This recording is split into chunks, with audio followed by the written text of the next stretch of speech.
Welcome to the Veterans Show. I'm your host, Levi Miller. And I'm Tom Lukin, your co-host. We'd like to welcome everybody to the show.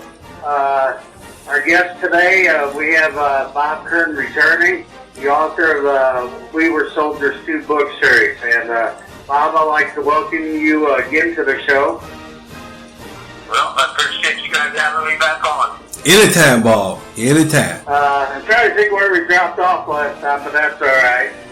We talked a bit about the old books, but and a little bit in the new. But I know you're getting closer with the Romeos and the Armor Calf. And I better say Armor Calf because most people won't know what ACRs are, whatever. But I know you're doing your interviews now. How far out you think you'd be with those two books? Well, I'm on the fence with the Romeos right now. I can't do the book if I don't have enough people, and I've got more luck, it looks like, with the border people, and so, but that's all right. I'm prepared. Just because we plan to do it one way doesn't mean I can't make some adjustments. I may put the Romeos that I've talked to in the DMZ book because they happen to have gotten some good stories and serving in the radar post on the overlooking the DMZ. So there may be a last minute change in combining the two, but we'll still cover the same topic. Okay, no, I understand. And has it been hard to get the Romeos for Germany? Has that been the issue? No, I'm not both? getting. I can only write. I gotta have enough people to make a book. Oh, I understand. I'm saying. Volunteers. I'm not gonna put a book out there that's only gonna cover 4 or 5 people. It's just not fair to the story, and it's not gonna allow me to tell the whole story. So what I'm saying is, the Germany book. This is how it's going to be. Doug Voss and you, and there are plenty of guys lined up for the DMZ book, and it's going to be just called simply Inside the DMZ.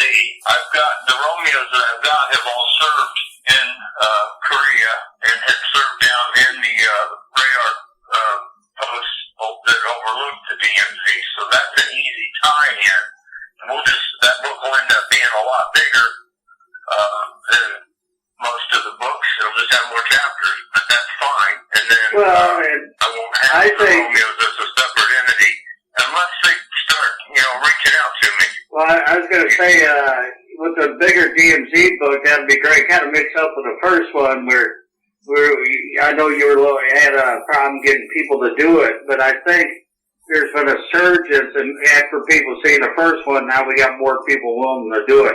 I know Doug Voss is pounding the DMZ vets hard about doing it, and so that was the problem. You're right. You hit it right on the head. That's the issue with Cold War at Sea, and a lot of the people that aren't familiar with the work they're trying to do here, and that you're trying to do here, is they haven't seen or read the books, haven't even heard of them, and they don't trust me. I had the same problem with the DMZ. As you recall, I had guys on some of the threads just flat out accusing me trying to profit off their careers because they didn't understand exactly that could be further from the truth, that we're trying to create some history here and get it documented for future reference. yeah. The third book is showing the DMZ guys what my second book did to the German units. It showed them that, you know what, he's doing a really good job covering this, and he's really telling, as we talked last time you interviewed me, is the story of the Cold War and the story of the guys and gals that served in those frontline positions. So, I got to break that ice, and until I do, that's just the anchor that I'm dragging. And unfortunately, it caused me to side rail the Cold War at Sea, which has the potential of being an amazing book until I get some more confidence built up and more volunteers. And I think the same is with the Romeos. There's enough of them said they'd be interested, but actually getting people to think it's important enough to call me and follow through is it's going to take a little bit more time. And I don't want to throw rocks at those guys. It's just because they're not doing anything wrong. I just don't think they have the excitement that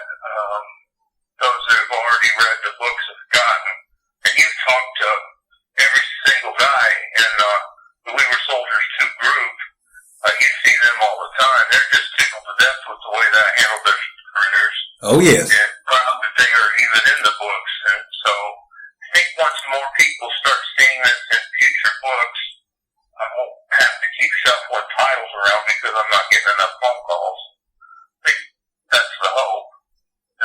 You understand a little bit more what I'm saying? Yeah. So now with the ACR guys, with the Armor Cab guys, I do believe you got more than enough, don't you? Or you got several? Oh, that one's good. I've got plenty. That's going to be an amazing book. Because I've got a lot of people that have read the books from Germany. And we have a few cab guys in our We Were Soldiers 2 group that have spoken highly of what we've done so far. So, that one's fallen. So I still got quite a few interviews to do yet. Yeah. So we'll see. You got some good people lined up there. I have a business plan. I know what titles I could hope to do, but every business plan, you gotta have the ability to be flexible on it if you want things to work out for the best. If you're rigid and stand firm, you end up creating something that's not near the quality that anybody wants. Okay. These books mean a lot to me. As we all know, I'm not getting rich off them. It's more about the project than the pocket. And, I'll just do whatever it takes to do this right. And I'm willing to take my time and do it right.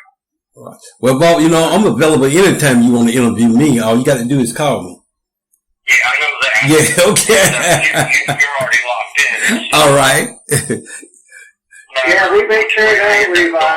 Okay. Hopefully I get the rest of Romeo's this week. But you were down there in that DMZ, so I know I've got you and Tom both Okay. locked up for that one. All right. Hey, I know we're radio, but I know Rob's kind of skittish about doing the DMZ one. Rob Torrance, I know you did the interview, but Rob did spend time in there. He spent his whole year at Gary Owen there in Yonkers just a couple of months. And I told Rob he need to do a story anyway. I mean, I know, thing is, he says, well, he spent 5 or 6 days up there. It don't matter. He spent a whole year, within 3-4 miles of it, and so some excitement that does happen. I know, Rob and I had a great talk, but I can't. We'll just have to see where things fall in the end.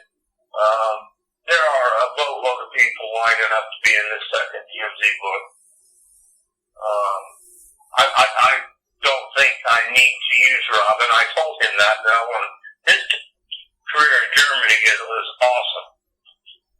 Oh, I believe it. It's a really good story for that book, which, by the way, is defending the Iron Curtain. He served along the Czech border all the way down to Austria, and he's just. I had a great time talking with him, so he'll be well covered in that book. Harold Mason would be another good one. Did you listen to our interview with Harold? Harold did a brilliant job talking. Didn't he, Levi? Yes, he did a great job. And there was some interest, so I'm not worried about not per se a cavalry book. It's going to be, there will be some infantry that in tankers that worked in the full to gas, but by far, most of the people in that book are going to be the cat guys. I was just talking Harold though, when he discussed how they worked the camps up on the border there, I didn't realize I didn't know all these years how it worked. I mean, I've known a lot of guys who met them over the years. And, but when Harold does start discussing, how they had the border camps for each squadron and they explained the details, it really, kind of surprised me how it worked that way. I mean, then again, I'm thinking DMZ, and the way we did in the DMZ was a little different actually than what it was like in the border over in East Germany and the Czech border. So, right. And see, you guys, it's just night and day, and that's why this is a good book. was fenced. It had the tank traps and the minefields, and it had all the stuff you're familiar with from your DMZ tours. The guys along the East German border are familiar with that. Why? Because the East Germans were adamant about keeping people in just like North Korea, so the walls were put up just like North Korea to keep people in more so than to keep them out. But then you get down into the Rob Torres served along the Czech border, and there wasn't a fence. There wasn't even a road or anything other than the same thing at Frida, the mile markers that distinguished that you were leaving one border and entering another. Because the Czechs weren't so concerned about keeping their people from crossing over. So, that's, night and day border on the same border, or same, Iron Curtain, everybody thought there was this big wall all the way around the Russians, and it wasn't. It was an open border, just like we have here with Canada. Difference was we had guard towers and, like you said, the camps that rotated in and out. But yeah, I've got a bunch of good stories for the border, I think. Just gotta wait and see. Either way, the DMZ book, all 3 or 2 are going to get done before the end of spring. They have to, or I'm not going to be able to submit them for any of the award, different award competitions that are out there. Yeah, I I understand. really would like to do that because we're talking 2 very hot spots, and there's a lot of, I think the potential is to win Book of the Year in both the DMZ and the Iron Curtain is huge, just like the DMZ was, so far it's the only one that won that title. I'm pretty proud about that.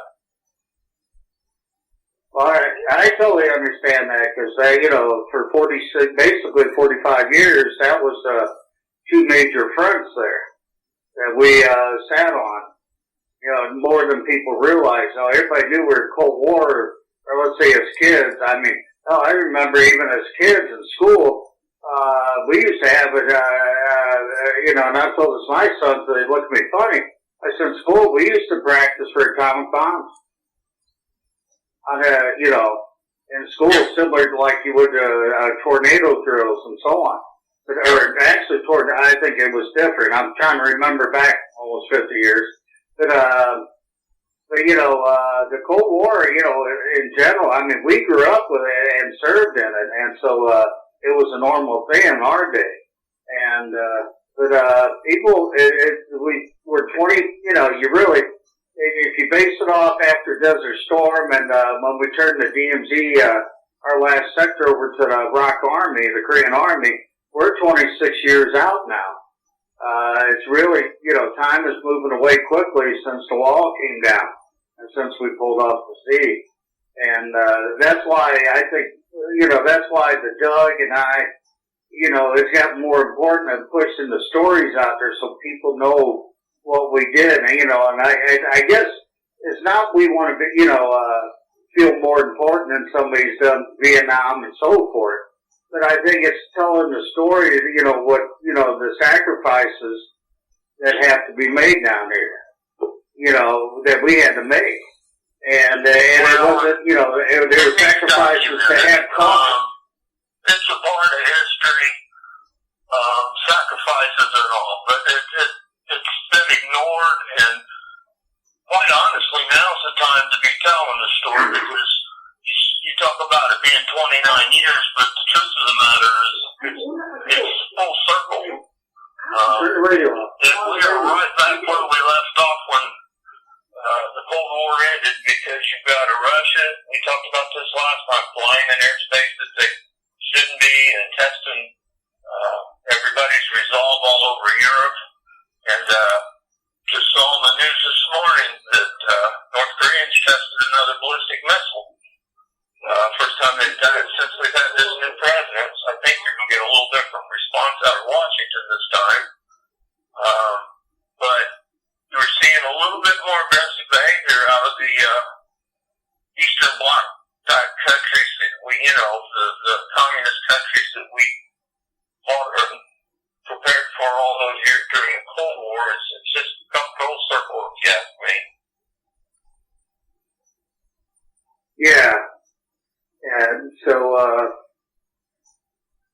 there, Levi? Yes, I'm still. Quiet on it. No, I'm still here. I'm learning a lot of stuff. I'm telling you, Yeah. cut me loose, and I could talk for the whole hour. I apologize. Oh, no problem. Cause I'm learning, Bob. You know, 'cause all I know was just when I was in Korea, but I like to know everything. Right. And really, I know we talked a little bit about the DMZ book. That thing's just materialized in the last couple of weeks. And Doug mentioned it on one of his posts in the group. And of the names that he's got me a huge list of names. So you could count on that inside the DMZ and defending the Iron Curtain coming out late spring, very early, May, June at the very, very latest. And then I really want to get out before summer ends the book that I think is going to tie a lot of things together. And we talked about this, we touched base on 1983, the year the Cold War almost went thermal, or nuclear. I've been really doing research on that while I wait for people to call in and do some interviews and talk with me.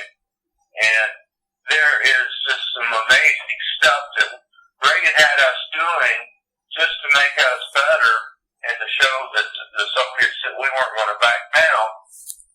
But he never considered what the Soviets were seeing from their side of the fence and looking at us.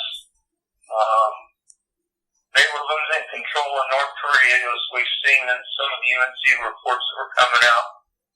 That idiot was doing things on his own in the 80s that were against Russia, and usually they took, their cues from the Kremlin back in the end of the. And they were stepping out, doing things on their own. You had Able Archer, you had naval war games going on in territories closest to the Soviet Union than we'd ever been since the 60s. We had flights of planes going inland and trying to fly undetected, successfully by the way, of radar and ground-to-air missile sites inside the Soviet Union. We had Reforger 83, which was one of the bigger ones, and all of these different things. We had Grenada, where we actually went in with armed forces in Nicaragua, and all these things that Reagan are doing that are bold statements that he's not going to put up with communism anywhere, and Moscow's mingling against other countries like Grenada to try to bring in a communist regime. And the Soviets were so terrified that we were doing all of these things so that we could prepare to attack them and defeat them in open battle. And instead of preparing for that attack, which we were never going to do anyway, Reagan was just making a statement. They took the position that they wanted to be prepared and monitor everything we were doing and try to hit us with a preemptive strike just before an attack and take us out with their nuclear weapons. And 83 is the year that it all came to a head. It came as close as we ever did to them pushing their buttons. Nuclear attack against us. That's going to be an awesome book for the Cold War that really puts into perspective what we were doing in Southeast Asia and Korea and Germany, Panama, and all around the world where U.S. forces were leading the way to keep communism close. So I'm really excited about that book. I can't wait, Bob, to get out. I'm looking for it. So Korea, a lot of people, we know internally as veterans, a lot of the incidents that happened, especially with Korea, whether it's talking about Operation Paul Bunyan, where Boniface and Barrett were killed in '76, or the Korean Airlines, I forget the plane number, but the Korean Airlines aircraft, they were shut down in, 83, 84, I believe, around that time. It was around that time. As part of the book I'm talking about, that the Kremlin was because they honestly thought they were shooting down a U.S. military plane. It also shows how dilapidated and out of date a lot of their military systems were getting by the 80s, which really makes it frightening. The prospect of war against something, but they didn't know what they were doing. But they shot that plane down. That's one of the incidents of the lead up to the potential nuclear war in '83, because they thought that was a military intelligence plane flying to the United States. So I didn't mean to interrupt you, but yeah, that tied in perfectly with one of my point. We all served. And you knew about the plane if you served in Korea. I didn't know about it except if I happened to catch the Stars and Stripes issue that day. I knew a little bit about Grenada because my training sergeant at Enoch had just come from there. And anyway, there was just a whole bunch of stuff that none of us, if we didn't know when we were in the military that we were that close to a nuclear war, then you know darn well the rest of the world didn't. And I think that telling and showing how close we actually came is really going to help show people and prove to them that what we did in the Cold War was important. Nuclear war terrifies anybody, and so anyway, I'm pretty excited about that one. And I just mentioned something that reminded me of a story that the books. I got a friend request on Facebook from a gentleman named Dennis Bullard, and he asked if I was the same, or he said he just finished reading my books, and he said, imagine my shock when I got to a chapter about your attending BNOC, and the chapter was about him.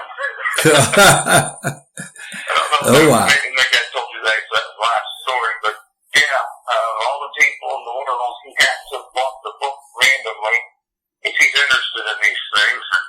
Staff Sergeant Bullard's the guy that was history, and I talked about him quite a bit actually in that chapter.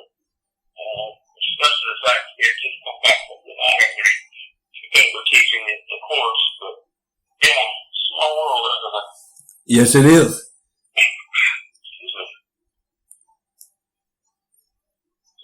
What else would you guys like me to ramble on about? Well, there's a lot, I guess, we go on about.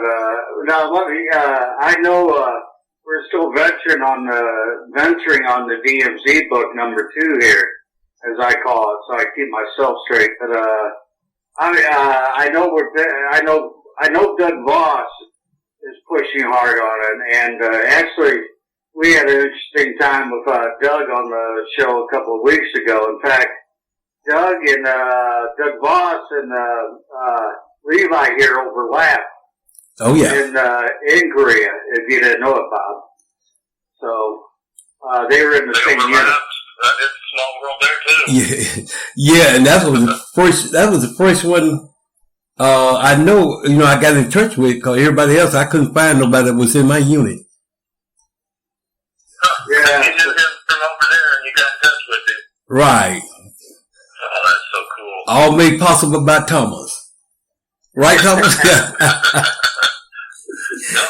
introduced me to a whole bunch of people. That's right. He played a big hand because I was the odd guy out. The DMZ guys were so overprotective of what they did over there. It was really hard for me to not overprotective. Really a closed group, that's a better way to say it. It's really tight and saw everyone else is not quite as important as to what they did over there. And Tom helped me break a lot of ice and introduced me to a lot of people that even helped me to get that second book out. I had a lot of guys from my Germany book that are actually in it, but introduced me to Doug. afterwards, he helps.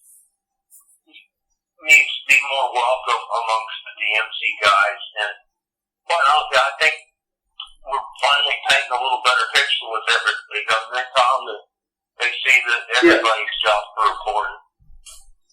Yeah, well, and I know, Doug and I, as you know, worked at the videos, just, another way of telling the story. I mean, and, of course, that's the whole thing. I think that's what a lot of us are doing. And, it's like even when we had Mark Heathco on, Mark that's been his thing. Of course, this case is primarily DMZ, but the DMZ has been such of a secluded story for so long. And we could, go all the way back to the end of the Korean War, which not even the end, but when the armistice was signed July 27, 1953. And then to this day it's still kind of secluded, 64 years later. People, Panmunjom, the Blue Buildings, that's just a quarter-mile section of 151 miles of DMZ up there. People, you can see all the crap you want on the Panmunjom. Well, Panmunjom is just one little section. It's a peace village. It's important. But they got to remember, it just it bugs me personally at times. And it's like me and Doug talk.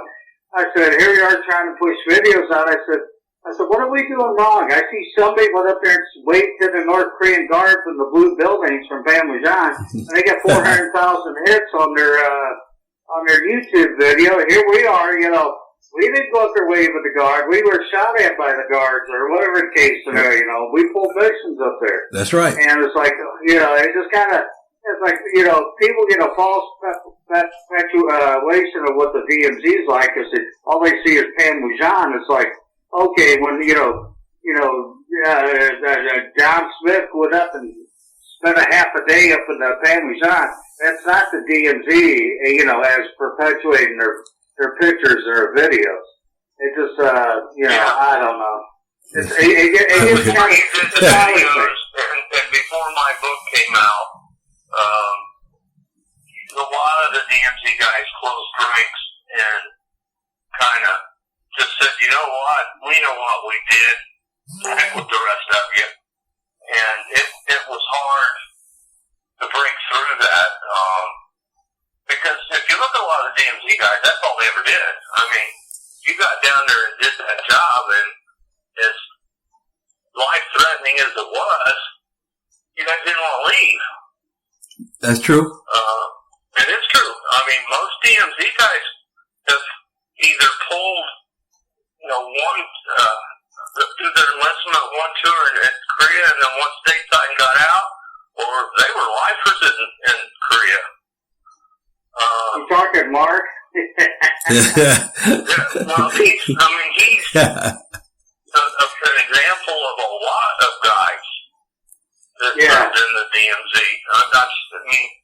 So they didn't see there's aren't that many cavalry guys that served in the border in Europe that spent a lot of time in DMZ down in the trenches. Some of the scout guys might have, but tankers, mortar guys, howitzer guys, they were in the support units back, but didn't actually come down into the DMZ. So you guys are a special group, and I don't know. I sound like I'm beating on the heads of the second. They're not. I have a tremendous amount of respect for them, but it was hard for me to break the ice, and I'll always be grateful for the help you gave me, Tom. Yeah, Tom is the man. Well, hey, Levi was bad. He prodded me for a lot of information, but I never got my story to him in the first book. And, you did? Okay. He got so busy taking up there. I'll be sending this up to be edited in a month. I'm not going to send it off in 2 weeks. Finally, it just had to be sent off. But I'm not going to let that happen this time. No, we'll get it this time. Pretty soon. I've got your notes from our first conversation. Well, there's so much to count. I mean, the DMZ in that call. And Bob, I've been reading your book too, and I've been picking up a lot of knowledge, that I didn't know, and I really appreciate that too. Well, I'm glad to hear that. You're reading book 3 first? Oh yes. Yeah, that's right. Well, you guys start there. It's 1 was me. That's my I Love Me book. Okay. That was supposed to be the only one, and then when I decided to make it into a series. I no longer write about basic training very much. I'll mention some AIT for different MOSs, but when you do get around to reading book 1, it's no holds or nothing held back. I told it just exactly like it was. The way in the 60s, 70s, the 80s, how they treated us, and how we ran and puked and ran some more and marched and so I covered that pretty well in book 1. So now in 2 and 3 and 4 and 5, we can talk more about the history of the Cold War, the different MOSs, the different patrols, really get some good information out there without having to reinvent the wheel in every book. Yeah, I agree. Well, back to what I was saying earlier, I just think it's neat that, and that's, I know like Doug and I and a few others are trying to iterate, with the book series, We Were Soldiers Too. They're trying to tell their history, and that's what the book says, and that's how you get it signed. Tell it from the soldier's point of view, not from the damn politicians, from the ones who are out there. I think Harold put it best, I like Harold's phrasing last week, about what he talked about. He goes, granted, Reagan was president when we basically won the Cold War, at least with Eastern Bloc countries, the Soviet bloc. But truly, if it wasn't for the soldiers, we wouldn't won that war. We wouldn't won the Cold War. That's right. And he worded a little better. Harold's a little more graceful with words than I am. And very fluent. I call him fluent. He's very fluent. Very modest. He did a great show too. Yeah, I'll tell you the interview. You'll have it. I want to hear his interview though. Have you guys got it on YouTube now? Yeah, not his yet. We're working on getting the podcast caught up. So, I'd like copies of both. That'd be great. Thomas can get all that arranged for you. Bob. I'll get you on my website because I can send everybody over to your YouTube site once you get it rolling. Okay. Yeah, we're getting the final touches in there, and somebody's got to give me the sound bites so I can get them uploaded there. So my sidekick is lacking on me there, Bob. I'm teasing Levi.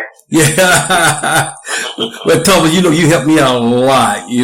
I'm getting old, and Bob Thomas, he really helped me out a lot. Well, we got it set up. In fact, the way our podcasts work. Once I got the first show that me and Levi did together on there, and it's on YouTube. And I set up a different page on YouTube just for the veteran show. And so, but I got the podcast going and how we're going to do it and what will happen. Actually, the podcast intertwines with the YouTube side for just the veteran show. So, but I'm just doing one. I didn't do it on mine. It's a spinoff off my YouTube account, but it's its own account basically, branded account. I think you kind of did that too, didn't you, Bob? For We Were Soldiers, that you put some of your videos. That's what I did. I created a sub account basically. So, I'll get the interview. We'll get the interviews to you. He's still getting them uploaded to me, and we had that discussion last week how we wanted to do it because, it's like, for example, Harold wanted a copy, and me and Levi decided that before we put it out on podcast, we wanted to play out for the week. Right. We wanted to play live on the radio, and once Monday nights concluded, then we could get it up. We could get it up on podcast and where people could download it and share it. So, And you're going to edit all this out, I assume, Levi? Yes. and Bob, I got to give a commercial on you too, because I want you to give me a commercial, and we're gonna me, Thomas and I gonna run it on our radio station. Okay. Well, he gave me your logo stuff, so I can get a banner ad up on my website to shoot people to your Okay, that'd be great. Website too, whenever you're ready. All right, I'm ready anytime. It's all about cross promoting, so we can get people. The more information out there, the more we need to get it in their hands. True. Yeah. So we're all in this together. I was trying to find a quote you mentioned. I can't find it now to give it to you verbatim, but I used it for one of the interviews I did a long time ago.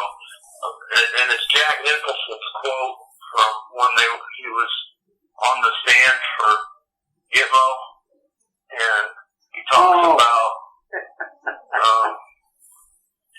the one that he said to Tom Cruise. And anyway, at the end of I gave the quote that you need us on that wall, and then I ended the part with the statement that Cold War veterans were the soldiers, or Cold War soldiers were that wall that protected you from communists during the Cold War. We were that wall. I think that's pretty cool. Yeah, yeah. You talked what Harold had mentioned, and that's so true. We're the ones that helped the Soviet forces back. It wasn't Reagan. Reagan scared the bejesus out of them. And yes, he did.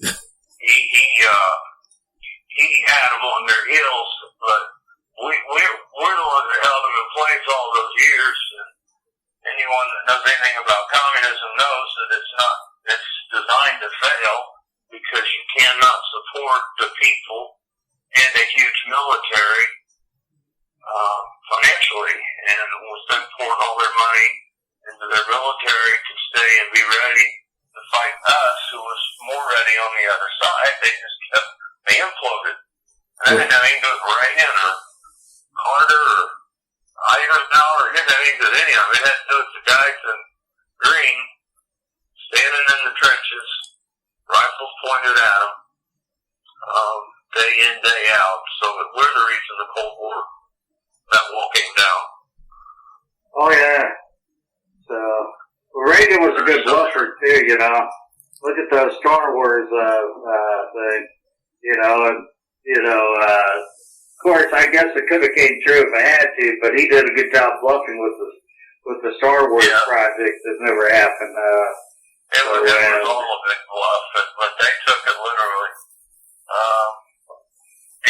I mean, he scared the crap out of them because they saw him as this wild cowboy from the movies, and that's right. That's what they thought they were getting in the White House. And everything I've read. Oh. I've read a lot as soon as he took office.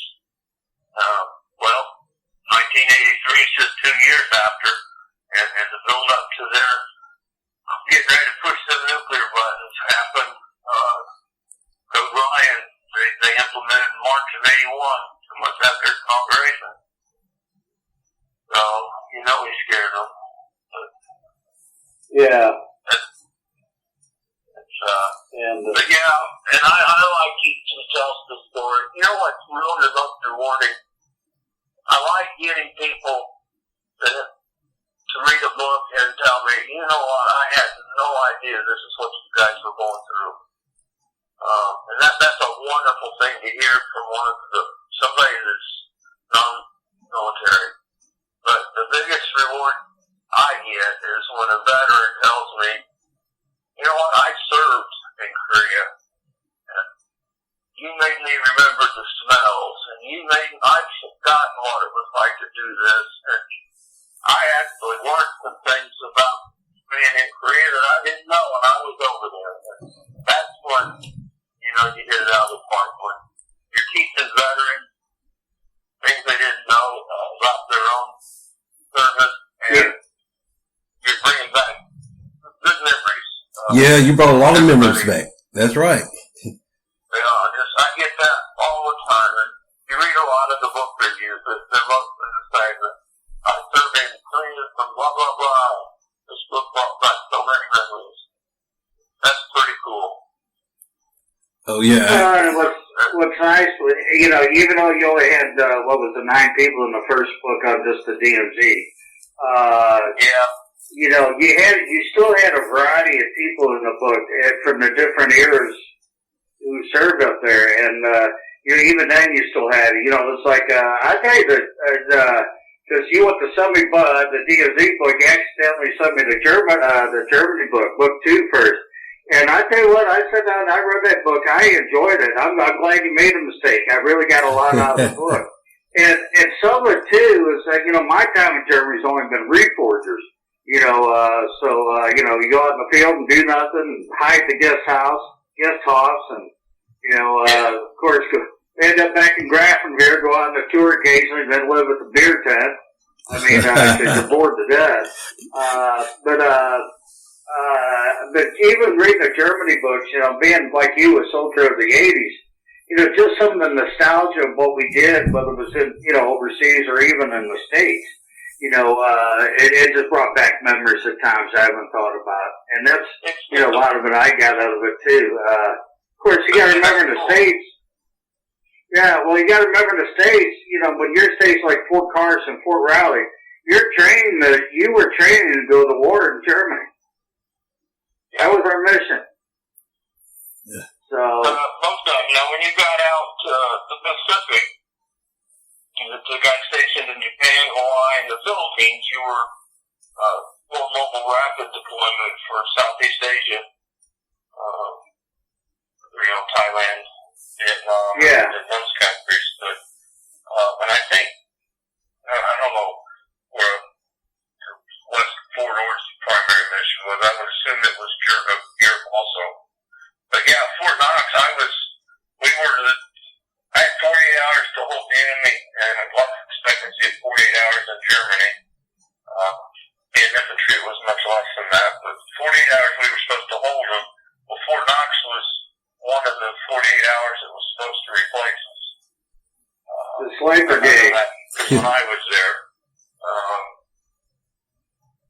And I didn't know in Germany until I got to Fort Knox that they actually had depots with the vehicles and the munitions and the weapons, everything. We were just left everything behind, that everything we needed was over there, and that units used it every year for reforger to keep them running and get some use out of them, but they were mainly their stockpiles for when the balloon went up. I just went brain dead. There's a name for the sites. Like I was sliced with first ID, and I think it was Schweinfurt or it was in Frankfurt. Was our what do they call it? They had a name for the sites, but it's where they stored our go to war equipment. And I can't think of the name right now. And of course, the stuff we drew, it's like, really, we couldn't take ours from Fort Riley. So, and I say that because in '86 for a certain Sentinel, I drew a vehicle and it was like, great, we had no engine panels, compartment panels. The 2 were missing by the PC on our 113. And it's like, this is our go-to-war vehicle. So with the engine compartment panels, we salvaged MRE boxes to make panels. Wow. Yeah. And when I go there, we put our sea rations a little bit before the MRE times. You know what those were, don't you, guys? Oh, yes. I know all about that. Yeah. They were no place better than an engine panel. They were even spotted in the engine of our Jeeps that you knew what the potential of that sea ration came perfect. Right. See, the MRE, you mentioned the MREs. The first time I saw them was '84 when I got to Fort Riley. Before that, I was at C-Rats. And we did a rotation. In '84 and '87, they tried the worms. I don't know if you were around and remember those, but those were dehydrated milk, and those didn't last long, at least not first batch of them. So they went to the MRE, huh, after the C-Ration? Because we were getting C-Rations, Yeah. C-Rations came in 84. I guess they're still in this too. They just have a variety of them. They went to these long range something, LRT. But they were all loaded with carbohydrates to give you energy. It was all dehydrated, and you had to pour 2 cups of hot water in them and let them sit for 10 minutes before you eat them. They had Texas chili and all kinds of stuff, but they were horrible. I can imagine. But yeah, those didn't last long. But yeah, my readers, but like I said, they came in 80. I know 84. They came into play, and just like we went on rotation NTC in October, November '84, and I was out there with Quarter Cab, and when we got out there, they gave us a case of C-Rats for emergency rations in case you break down out in the open desert there at NTC at Fort Irwin. And we were so happy to get C-Rats because the first generation of MREs just stunk. I mean, and so we were delighted, but that was the last time I really saw C-Rations was Fort Irwin. That was the fall of '84. After that, it was MREs from there on out. It's like Kevlar. Bob, I don't know about you, I never saw Kevlar till '87. Kevlar was, I got out in March of '88. It was, I had the steel pot.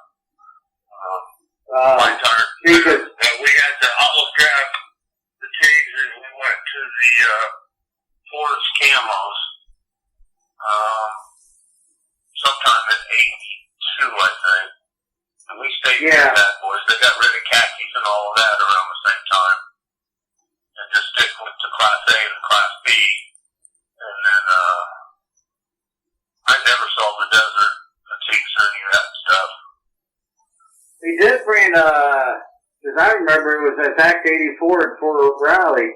They did bring the jungle fatigues back at one time. It was like $8 you could buy a whole set. So when we were going on my first rotation in NTC, a bunch of us went brown. Hell, it cost more to put the patches. You get the embroidered name tags and the shoulder patch and have them sewed on than it did cost to buy the fatigues. But the Army released them, and we were able to buy them and use them there at Fort Riley. And in fact, our platoon sergeant, even recommended everybody get some to go to MTC on. Of course, we were going in the fall anyway, so it really didn't matter. But hell, at $8 a set. Of course, I don't have my jungle fatigues left. I couldn't even tell you what happened to them. It's been so long. I couldn't even get my arm in. My old fatigues were anything else. That's right. You like me, Bob. I couldn't even get in mine. I think I was a 32, and now I'm like a 40. So I was 165 pounds, 38. Right. Now I'm 285, 54-inch chest. I can't get my arm too. Actually, my granddaughter's got one of my fatigue shirts somewhere. Still says Staff Sergeant Kern on it. My arm won't fit through the hole. Yeah, see, I got one set of BDUs left. In the wrong place. That's the way it is. Well, I got one set of BDUs left, and when we moved last year, my son who was in the Army, he actually has 2 sets. I got his other set. He didn't know about it. I found it 8 months after we moved, but he's keeping both of our last set of fatigues together, and he wanted to do that. And so, but I do got one pair of boots left and my dog tags, and actually I had my VFW, but that was one thing I wanted back home. I hadn't considered my dog tag has my Social Security number on it still. And, but I do want my dog tags. Yeah.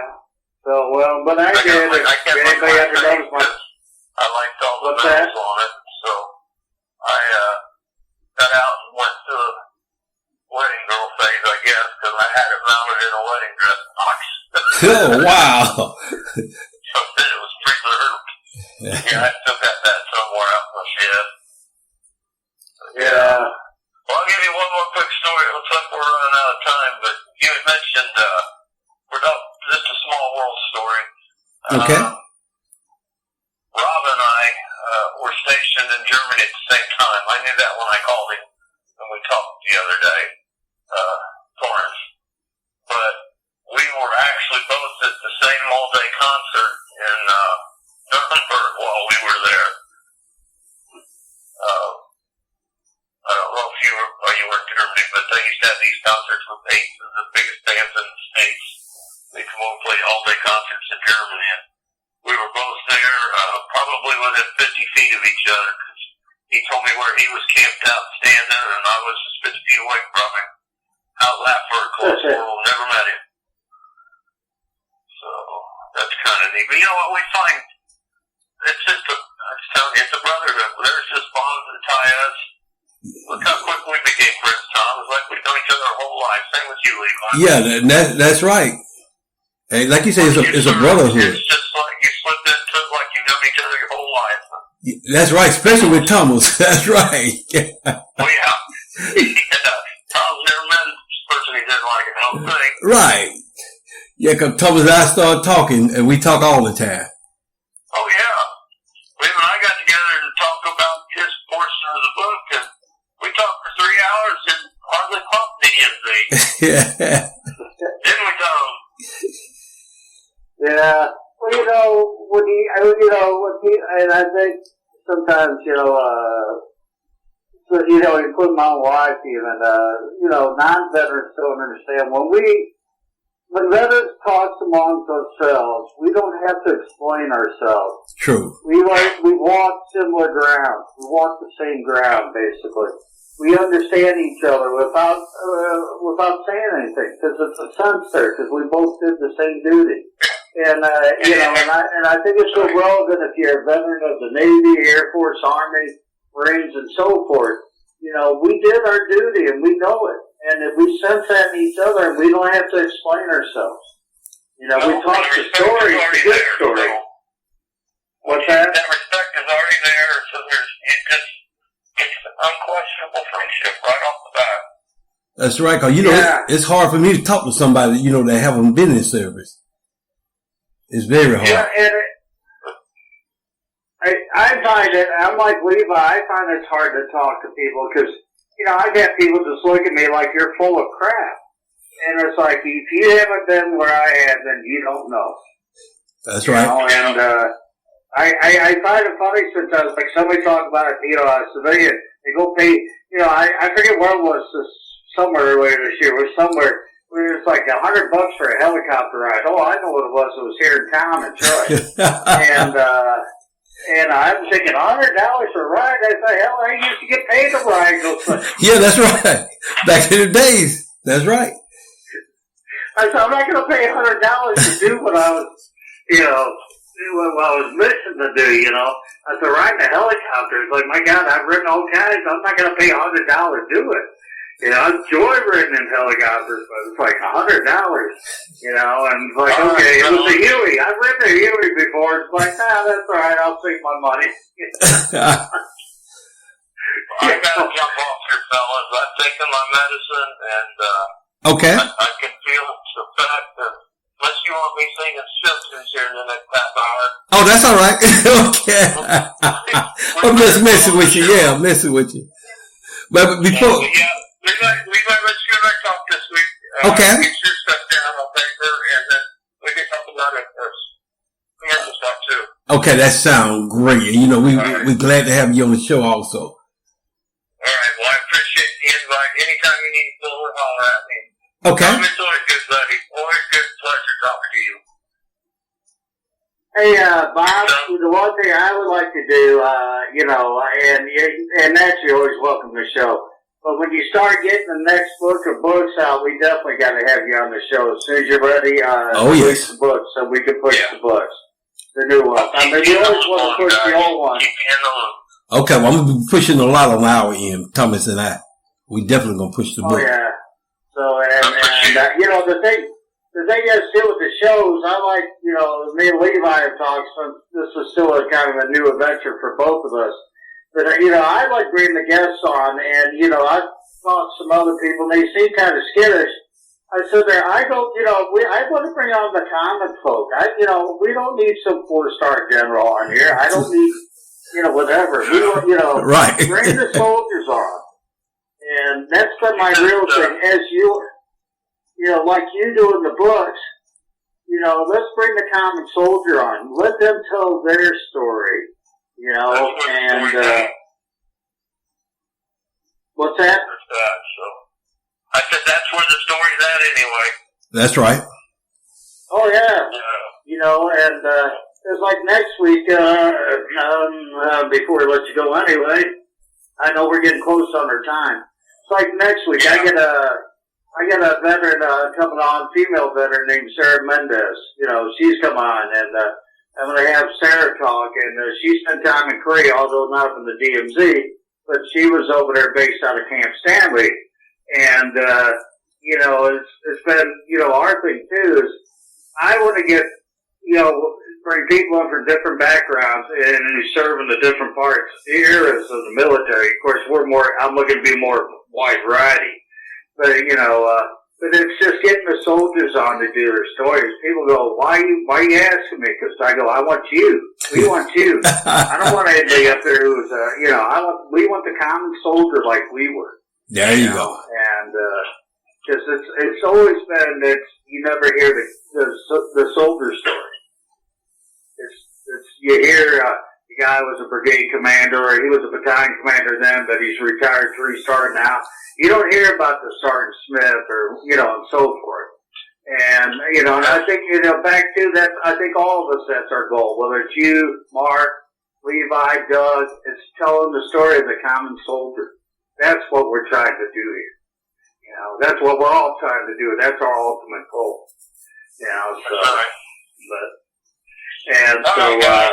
I appreciate the opportunity. It's always good talking to you. All right. Have a nice night. Good evening, and holler if you need anything. Okay, Bob. We will. All right. Good night, Bob. Bye-bye now. All right. All right. Thanks for coming on, Bob. Okay. Yes. Well, we about to close it up. And, Tom, I'd like to give a shout out to my partners, Frito Garcia and Harold Mason. As you listen to me, Harold. But Harold was great. Oh, Harold did a great job. And he said, I know he posted on Facebook earlier that he's willing to do his story with Bob. And, that's why I was reiterating to Bob to do Harold. Harold will do a good story. Oh, yeah. And, it sounds like he's got a lot of guys lined up doing. I know he's got a lot of cab guys. So, of course, cab guys are always good people. Yeah, like Harold got a lot of co-host potentials. Yes, he is. He can go. Oh, I know. Harold's a good man and very fluent, very intelligent. So, but to change that, I just remind everybody, we will have, naturally Bob's going to be on all week starting Tuesday. Next week, we have an interview with Sarah Mendez. And Sarah, like I said, I know she spent time in Korea at Camp Stanley. Past that, she'll spill to us what she did in the Army. So, and look for a change here instead of talking to us old guys, and we get a kind of younger lady. She was over there around 91, 92, I think. Okay. Levi. All right. Well, Thomas, we're going to close it out. And, I'd like to thank all our listeners, Thomas, because this program wouldn't be possible without them. Oh, yeah. Well, we'll go ahead and close it out. All right. We'll see y'all next week. All right. Good night, everyone.